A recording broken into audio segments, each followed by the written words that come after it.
Stephanie Simon process speech. It had been only 6 months since I had met the children of my now fiancé, and not having children of my own, I found it difficult to break the ice. It was his oldest child's birthday, and I don't think I have ever seen a boy react in such a way to a cake. It was 4 tiers of pure Spider-Man theme. Each tier was either red, white, or blue, and it was iced entirely in blue. The Spider-Man figurine climbing up the side of the cake was shooting a web from his wrist made entirely of red crystallized sugar. Most people would say that this was over the top for the then 4-year-old, but I think it was perfect because it was the icebreaker that I needed, not only between his son and I, but between his family and I as well. It does not take an expert or an artist to bake or decorate a cake. It does take the knowledge of how to and some confidence to know that your cake may not turn out like something from a book, but it can still be an attention getter, an icebreaker, or a conversation piece.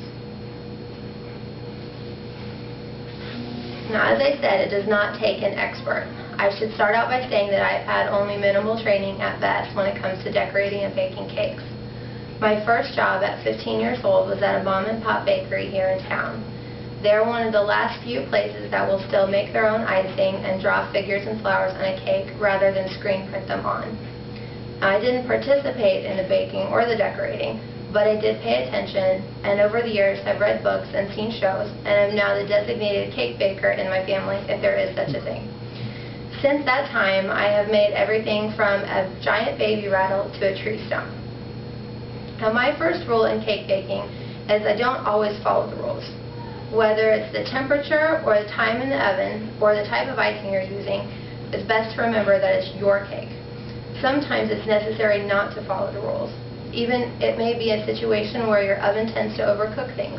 In that case, you may want to lower the temperature or lessen the cake baking time, or both. But that's something that you will learn with practice. The second rule is that it never start over.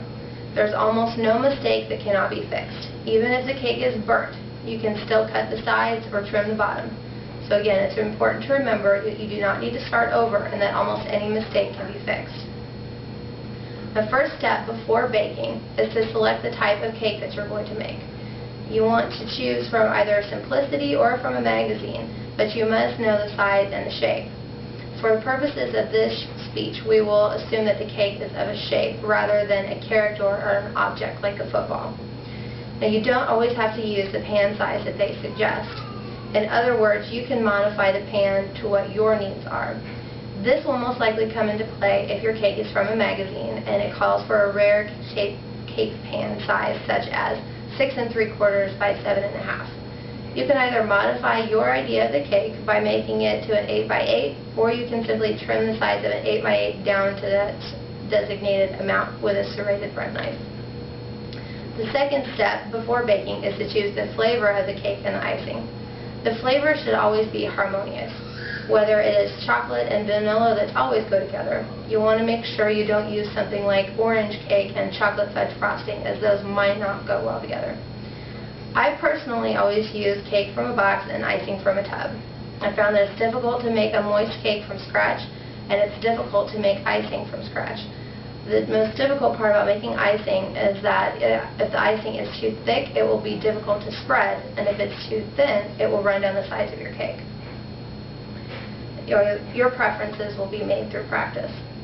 The third and fourth steps of before baking a cake consist of greasing the pan and baking the batter.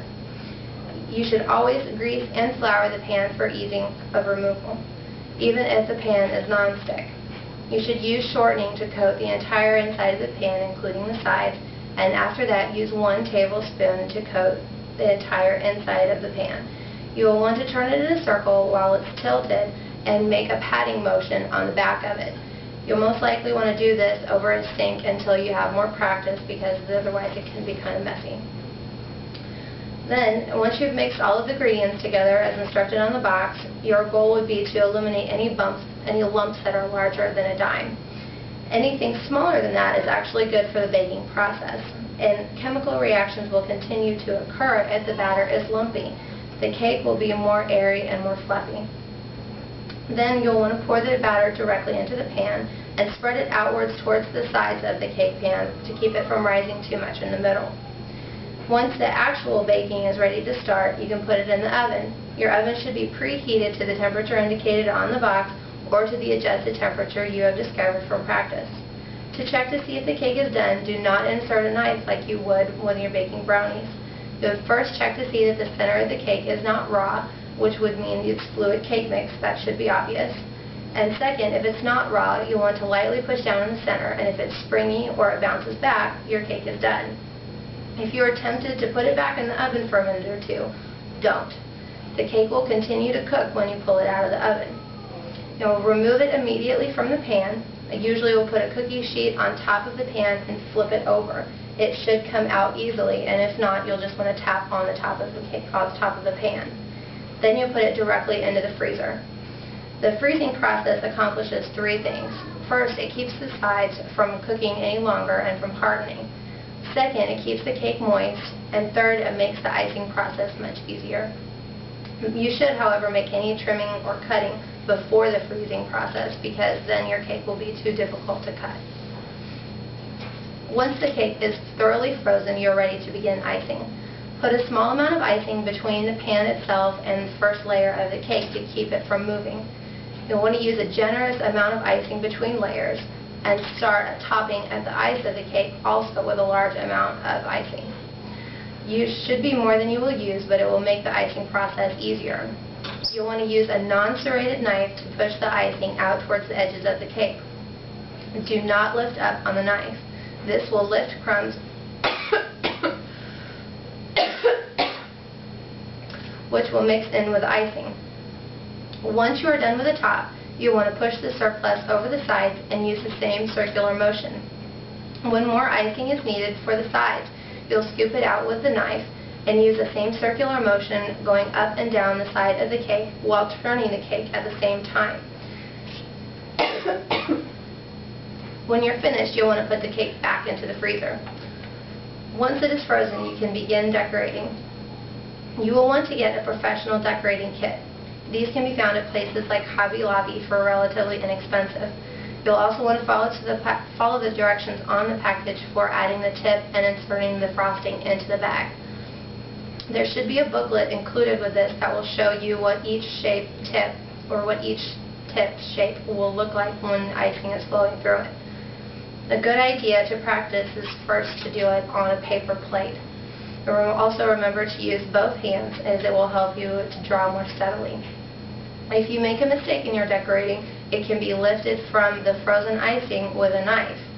This will also is another benefit of the freezing process. In conclusion, you can see that baking a cake will take some practice and that there are quite a few steps, but all in all, it is not incredibly difficult. If you follow these steps and have some confidence in yourself, your cake will turn out perfectly, whether it looks like a magazine piece or it is simply the best you could do.